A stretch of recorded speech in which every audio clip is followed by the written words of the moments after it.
මේකට අපි කියන්නේ මොන ක්‍රමයේද? ශ්‍රේණික. ඊට පස්සේ අනිත් එක මේක සමාන්තර ගත්තම සම්බන්ධ කරලා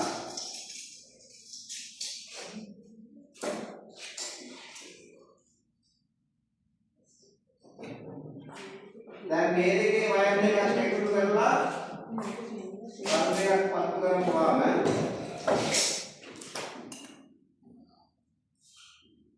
එකතු කරලා වර්ගයක් පත්තු කරපුවාම මේකේ ආලෝකය අඩුයි.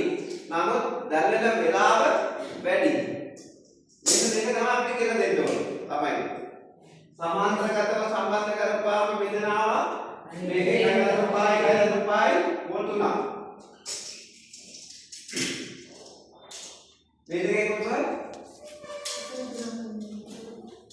3 වෝල්ට් ආවා. මෙතෙන්ට මේ බැටරි දෙක යන බැටරි දෙකමයි උපයෝග කරන්නේ. ඒක නමුත් මෙතෙන්ට ඇවිල්ලා තියෙන්නේ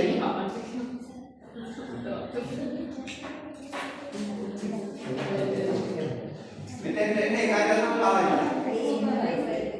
ඒකේ භාගය නේද? මේ බල්බ් එකේ බත් වෙන විලාව වැඩි එළිය අඩුයි. අන්න ඒක තමයි අපි ඒ ක්‍රියාකාරීත්වය අපිට කියලා දෙන්නේ. ඒක මේ බැටරි දෙකම මෙතෙන්ට තරහ තියෙන්නේ නමුත් මේ විදිහට පත්තු කරොත් එළිය අඩුයි. මේ විදිහට පත්තු කරොත් එළිය වැඩි.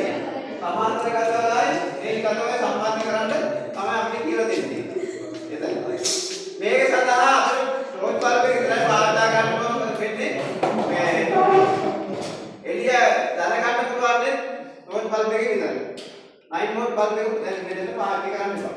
ඊට පස්සේ ඒකෙම ඊගාව එක අපිට තියෙන මේකට ස්විච් එකක් සම්බන්ධ කරගන්න.